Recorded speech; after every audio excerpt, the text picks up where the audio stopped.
Hello बेटा, आज जो हम क्वेश्चन करेंगे वो करेंगे डाइजेशन एंड एब्जॉर्प्शन वाले लेसन के। और ये जो लेसन है ये आपका कट है जो न्यू एनसीईआरटी है उससे। और रोहतक पीजीआई का जो सीईटी का टेस्ट होता है नर्सिंग का, उसमें यहाँ से क्वेश्चन पूछे जाते हैं। खासकर डिलीटेड जो पोर्शन है वहाँ से क्वेश्चन पूछे जाते हैं। तो ये 30 अप्रोक्सीमेटली क्वेश्चन है। जो मेन क्वेश्चंस हैं जो बार बार पूछे जाते हैं वही क्वेश्चंस हैं। तो सबसे पहला क्वेश्चन देखो, sphincter of Oddi is present at the, कहाँ प्रेजेंट होते हैं ये? प्रेजेंट होते हैं junction of hepatopancreatic duct and a duodenum. कहाँ पे प्रेजेंट होंगे ये? Junction of hepatopancreatic duct and duodenum. Hepatic duct और पेनक्रिएटिक डक्ट कॉमनली कहाँ आके ओपन होती है इकट्ठी? ओपन डिओडिनम में ओपन होती है। और सिक्रीशन कहाँ का लेके आती है उधर से? तो अगर हम बात करेंगे हेपेटो की तो यहाँ से तो क्या लेके आएगी? यहाँ से लेके आएगी लीवर। लीवर से क्या चीज़ लेके आएगी? बाइल जूस लेके आएगी। और पेनक्रिएटिक जूस यहाँ से आ जाएगा। तो ये सिक्रीशन लेके आती है। उसके बाद है अगला question, match the following structures with their respective location and organs. इसमें देखो मैं एक साथ है ना 4 क्वेश्चन बताऊंगी तुम्हें। सबसे पहले देखो crypts of Lieberkühn. Crypts of Lieberkühn cell कहाँ मिलती हैं? स्मॉल इंटेस्टाइन में मिलती है। तो इस एक ऑप्शन को बिल्कुल रट लो। दूसरा, तुम कहाँ पे ज़्यादा श्योर हो जाओगे? Glisson's capsule. ये जो क्वेश्चन है ना ये इंडिविजुअली भी आया हुआ है। ग्लिसन कैप्सूल कहाँ मिलते हैं? लीवर के अंदर मिलते हैं। आइलेट्स ऑफ लैंगरहैंस सेल्स कहाँ मिलती हैं? पेनक्रियाज में मिलती हैं। ब्रूनर ग्लैंड्स कहाँ मिलते हैं? डिओडिनम के अंदर मिलते हैं। तो ये एक साथ इकट्ठे 4 क्वेश्चन हो गए, लेकिन ये इंडिविजुअली पूछा जा सकता है। या ये क्वेश्चन तुमसे कैसे पूछा जा सकता है कि इसमें से कौन सा जो है वो इनकरेक्ट है। तो इस तरह से यहाँ से क्वेश्चन पूछा जा सकता है। तो इसमें हमें अलग अलग करने की रिक्वायरमेंट नहीं है, ऑप्शन देखने की रिक्वायरमेंट नहीं है। सीधी सी बात है, क्रिप्ट्स ऑफ लिवर कोहन कहाँ मिलती हैं? स्मॉल इंटेस्टाइन के अंदर। ग्लिसन कैप्सूल कहाँ मिलेंगे? लीवर के अंदर। आइलेट्स ऑफ लैंगरहैंस सेल्स कहाँ मिलती हैं? पेनक्रियाज में। और ब्रूनर्स ग्लैंड कहाँ पे मिलते हैं? डिओडिनम के अंदर मिलते हैं। उसके बाद है अगला क्वेश्चन देखो, विच of the following term describe human dentition. ये क्वेश्चन तुम्हारा आया हुआ क्वेश्चन है। ह्यूमन डेंटिशन की टर्म को कौन डिस्क्राइब करता है? थिकोडोंट होता है जब जो सॉकेट के अंदर है। डाइफोडोंट होता है जब जो टिथ है वो 2 बार आए पूरी लाइफ में। लेकिन हमारे दांत होमोडोंट नहीं होते, क्योंकि 4 डिफरेंट टाइप्स के क्या होते हैं? टिथ होते हैं। थिकोडोंट, डाइफोडोंट, हेट्रोडोंट। तो ये जो ऑप्शन है ये ऑप्शन हमारा क्या रह जाएगा? करेक्ट ऑप्शन हो जाएगा। ये तो कोई वर्ड होता ही नहीं है प्लूरोडोंट, यानी ऐसा थोड़ी ना है कि मोर देन 1 सॉकेट्स हो जाएंगी। तो थिकोडोंट होते यानी सॉकेट में होते। डाइफोडोंट होते हैं क्योंकि 2 बार टिथ आते हैं। पहली बार जो टिथ आते हैं उनको बोलते हैं मिल्क टिथ। जो दूसरे आते हैं उनको बोला जाता है परमानेंट टिथ। उसके बाद है अगला क्वेश्चन देखो, a baby age 2 years is admitted to play schools and passes through a dental checkup. The dentist observed that the boy had 20 teeth. अब एक क्वेश्चन यहाँ से ये बताती हूँ, इसका फॉर्मूला क्या होता है? जो मिल्क टिथ है, मिल्क टिथ का क्या फॉर्मूला होता है? अगर हम बात करेंगे मिल्क टिथ के फॉर्मूले की, तो जो मिल्क टिथ है इसका फॉर्मूला होता है 2102 अपॉन 2102। ये मिल्क टिथ का क्या होता है? फॉर्मूला होता है। और कौन सी इसके अंदर नहीं होती? तो जो बच्चा है उसके अंदर कौन से दांत नहीं होते? प्रीमोलर दांत नहीं होते। ठीक है, तो इसका जो आंसर रह जाएगा वो क्या रह जाएगा? यहाँ पे इसका आंसर रह जाएगा प्रीमोलर्स नहीं होंगे उसके अंदर। उसके बाद है अगला क्वेश्चन देखो, for its activity carboxy peptidase require. किसकी एक्टिविटी के लिए कार्बोक्सी पेप्टाइडेज एंजाइम की रिक्वायरमेंट होती है? किसकी एक्टिविटी के लिए? जिंक की एक्टिविटी के लिए कार्बोक्सी पेप्टाइडेज की रिक्वायरमेंट होनी चाहिए। उसके बाद है विच one of the following correctly represent the normal adult human dental formula. तो ह्यूमन डेंटल फार्मूला क्या हो जाएगा? 21-23 21-23 से याद कर लेना, ये वाला ऑप्शन हो जाएगा 2123 2 1 2 3, इंसिजर, कैनाइन, प्रीमोलर और ए मोलर। नेक्स्ट देखो, secretin and cholecystokinin are the digestive hormone, they are secreted in, कहाँ होते हैं ये? डिओडिनम के अंदर होते हैं। सिक्रिटीन और कोलेकोसाइटोकाइनिन आर डाइजेस्टिव हार्मोन्स, कहाँ सिक्रीट होते हैं? डिओडिनम में। एक क्वेश्चन और है कि जो ये सिक्रिटीन है, सिक्रिटीन क्या था? इट्स द फर्स्ट हार्मोन जो डिस्कवर हुआ था। क्या हुआ था? ये फर्स्ट हार्मोन डिस्कवर हुआ था। जितने भी हार्मोन हैं उन सब में से फर्स्ट हार्मोन कौन था? सिक्रिटीन था।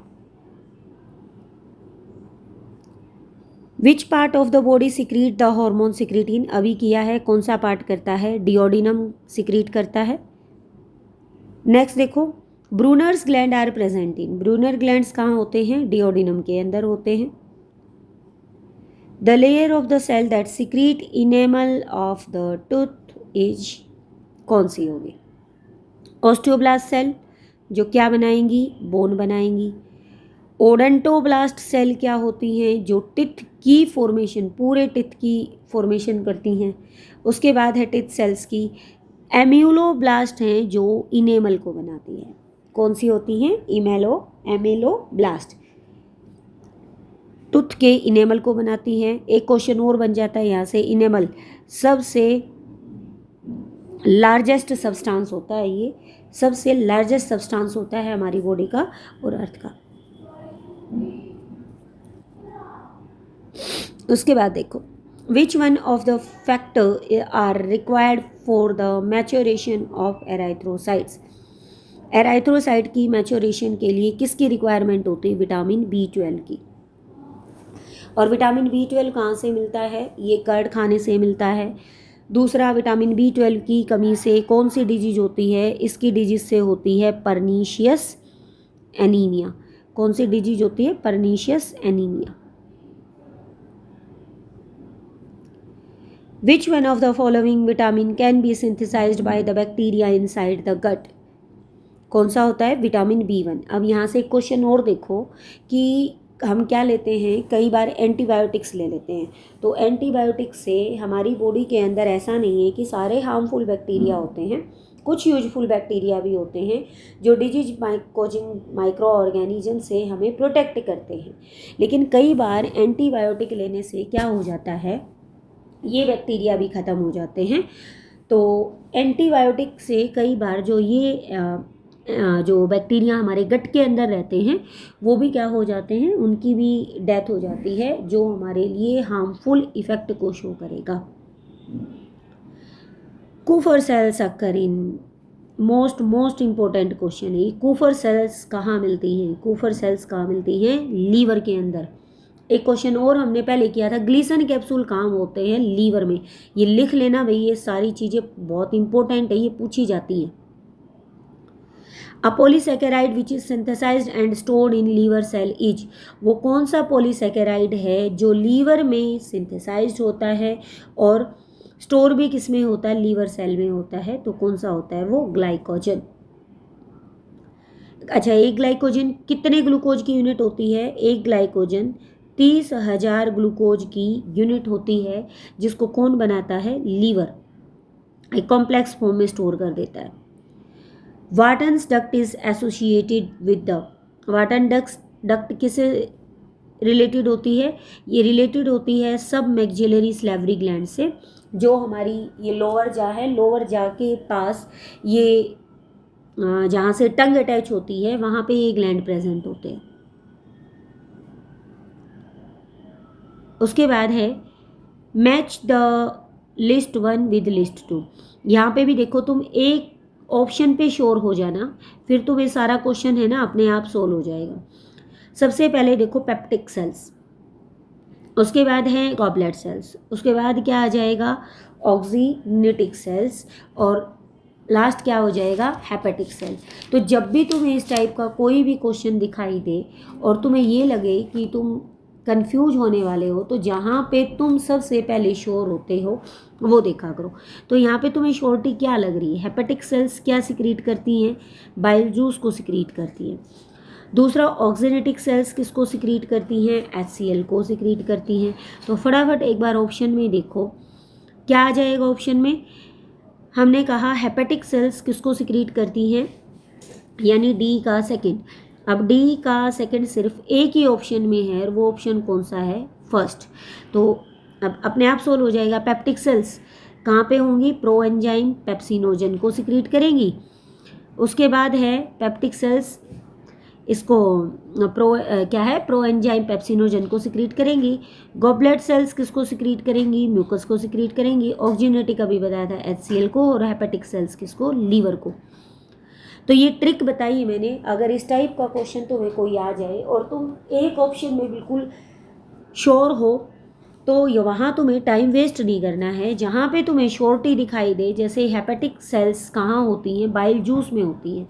हेपेटिक वर्ड जो है वो लीवर के लिए ही यूज किया जाता है।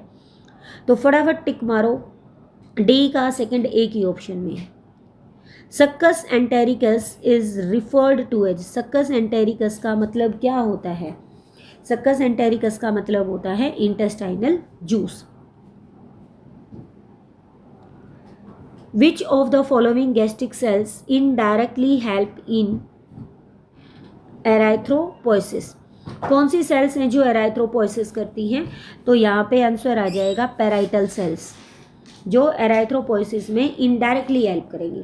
अब ये कैसे इनडायरेक्टली हेल्प करेंगी? यहाँ पे क्या होता है, एक इंट्रिंसिक फैक्टर प्रेजेंट होता है जो क्या करता है, Fe3 पॉजिटिव को किस में कन्वर्ट करता है? Fe2 पॉजिटिव में कन्वर्ट करता है। और फिर ये जो Fe2 पॉजिटिव है ये एब्जॉर्ब होगा और फिर ये आयरन की डेफिशिएंसी को या आयरन को यूजेबल फॉर्म में लेके आएगा और यहाँ से ये इनडायरेक्टली हेल्प करेगा एराइथ्रोपोइसिस के अंदर। In the stomach gastric acid is secreted by the, stomach में गैस्ट्रिक जूस अभी पीछे भी किया है, कौन सिक्रीट करती हैं? पेराइटल सेल्स गैस्ट्रिक जूस को सिक्रीट करती हैं। The initial step in the digestion of milk in human is carried out by pepsin. अब इसी क्वेश्चन को मैं थोड़ा सा मॉडिफाई कर रही हूँ। The initial step in the digestion of milk in infant, मैंने क्वेश्चन को थोड़ा सा चेंज कर दिया। मैंने पूछा है इन्फेंट के अंदर क्या आ जाएगा? इन्फेंट होता है न्यूबॉर्न बेबी या जो अपनी मदर का जो मिल्क फीड करता है, तो उन बच्चों में क्या आ जाएगा? अगर इस तरह से क्वेश्चन पूछा जाएगा तो आ जाएगा रेनिन।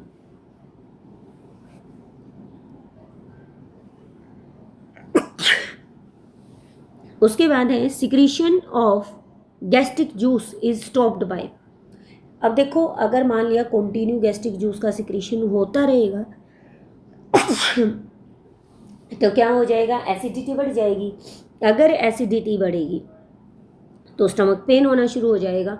तो एक टाइम के बाद जब फूड क्या हो जाता है, कंप्लीट डाइजेस्ट हो जाता है, तो उसका सिक्रीशन रुक जाता है। और इसके लिए कौन रिस्पॉन्सिबल होता है? Entero gastro. Jaundice is a disorder of, jaundice किससे रिलेटेड डिसऑर्डर है? डाइजेस्टिव सिस्टम से रिलेटेड डिसऑर्डर होता है। जॉन्डिस में क्या होता है, एक सब्सटेंस होता है बाइलोबिन और बाइलवेरिडिन, वो स्किन या डिफरेंट बॉडी के जो पार्ट्स हैं उनमें जमा होना शुरू हो जाते हैं, जो कैसा कलर देते हैं? येलो अपीयरेंस देते हैं, जिससे येलो अपीयरेंस की वजह से पीली बॉडी दिखना शुरू हो जाती है।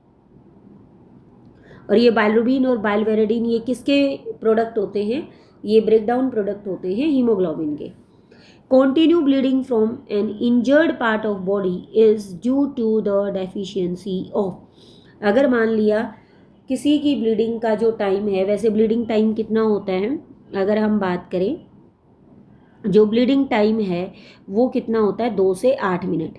अगर 2 से 8 मिनट के बाद ब्लीडिंग नहीं रुक रही है तो उस टाइम क्या है? इसका मतलब उसके अंदर किसकी डेफिशिएंसी है? विटामिन के की डेफिशिएंसी है। विटामिन के is necessary for the blood clotting. एक क्वेश्चन ये भी पूछा जा सकता है यहाँ से कि which vitamin is necessary for blood clotting? तो विटामिन के। विच of the following vitamin is include in blood clotting factor? तो भी आंसर क्या रह जाएगा? विटामिन के।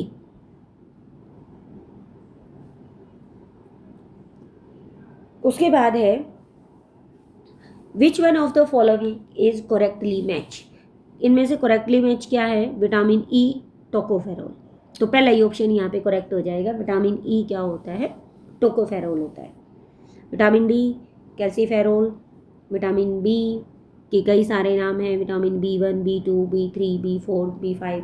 इनका मैंने तुम्हें ट्रिक बता रखी है, तरनब से याद कर लेना। जिसने वीडियो नहीं देखी है तो पीछे जाके वीडियो देख लेना, ट्रिक के साथ विटामिन करवा रखे हैं। अच्छा, एक क्वेश्चन है, एंटी स्टेरिलिटी विटामिन कौन सा होता है? अगर मैं यहीं से क्वेश्चन पूछूँ, ये आया हुआ है, एंटी स्टेरिलिटी विटामिन कौन सा होता है? तो अगर हम विटामिन ई की बात करेंगे तो इसको क्या बोलते हैं, एंटी स्टेरिलिटी विटामिन बी बोला जाता है। अगर मेल, मान लिया कोई मेल है, वो क्या है, स्टेराइल है, तो उसमें कौन कौन से विटामिन की डेफिशिएंसी, विटामिन ई सबसे पहले आ जाएगा। उसके बाद आ सकता है उसके अंदर किसकी डेफिशिएंसी है, हो सकता है कि उसके अंदर किसकी डेफिशिएंसी हो, विटामिन ए की भी डेफिशिएंसी हो। उसके बाद अगला क्वेश्चन देखो, which food should be eaten during deficiency of rhodopsin in eye. अगर मान लिया किसी को रोडोप्सिन है तो उसको क्या खाना चाहिए? कैरेट, जहाँ भी ऑप्शन में लगे आंख बंद करके लगा देना, राइप, पपाया एंड कैरेट। क्यों खाना चाहिए भाई, ये कैरेट ही क्यों खाना चाहिए? क्योंकि कैरेट में क्या होता है, बीटा कैरोटीन होता है, और ये जो बीटा कैरोटीन है इसको हम क्या मानते हैं, it's the derivative of vitamin A. किसका डेरिवेटिव मानते हैं इसको, विटामिन ए का डेरिवेटिव मानते हैं। तो जहाँ तुम्हें कैरेट लगे वहीं पे आंख बंद करके इसको लगा देना। उसके बाद आ जाओ, विच one of the following is a protein deficiency disease. इनमें से प्रोटीन डेफिशिएंसी डिजीज कौन सी होती है, क्वासियर-कोर। कौन सी होती है, क्वासियर-कोर। ये क्वेश्चन तो भाई, जो ये क्वासियर-कोर वाला क्वेश्चन है, ये क्वेश्चन तुम्हारा सेम पूछा गया था तुम्हारे CET 2025 में भी ये क्वेश्चन पूछा गया है, as it is. Pellagra disease is caused by the deficiency of. Pellagra किसकी डेफिशिएंसी से होती है, पेलेग्रा होती है नियासिन की डेफिशिएंसी की वजह से। फोलिक एसिड किसके लिए नेसेसरी होता है, फोलिक एसिड नेसेसरी होता है DNA सिंथेसिस के लिए। अगर बिल्कुल करेक्टली DNA सिंथेसाइज करना है, या मान लिया किसी को बहुत ज़्यादा इंजरी हुई है, उसकी सर्जरी हुई है, या प्रेग्नेंट वुमेन है जिसको DNA सिंथेसिस की बहुत ज़्यादा रिक्वायरमेंट है, तो इस केसेस में फोलिक एसिड के क्या दिए जाते, कैप्सूल। टोकोफेरोल का भी मैंने तुम्हें बताया ही था। राइबोफ्लेविन विटामिन B2 का साइंटिफिक नेम है। द विटामिन सी और ascorbic acid prevent. Vitamin C से कौन सी डिजीज होती है, स्कर्वी। तो सीधा सा आंसर आ जाएगा, क्या आ जाएगा, स्कर्वी। नेक्स्ट है, calcium deficiency in the body occur in the absence of. Calcium की डेफिशिएंसी किसकी वजह से होती है, विटामिन डी की वजह से। चलो एक क्वेश्चन और बताती हूँ मैं तुम्हें यहाँ से। अगर मान लिया किसी पर्सन के अंदर कैल्शियम की डेफिशिएंसी हो गई, तो इसका मतलब ये है कि उसके अंदर विटामिन डी की डेफिशिएंसी है। क्यों, vitamin D is necessary for the absorption of calcium. अगर विटामिन डी नहीं होगा तो इंटेस्टाइन से कैल्शियम का एब्जॉर्प्शन नहीं होगा। इसीलिए अगर किसी पेशेंट में विटामिन की डी की डेफिशिएंसी होगी तो डी के साथ उसको क्या दिया जाता है, कैल्शियम भी दिया जाता है।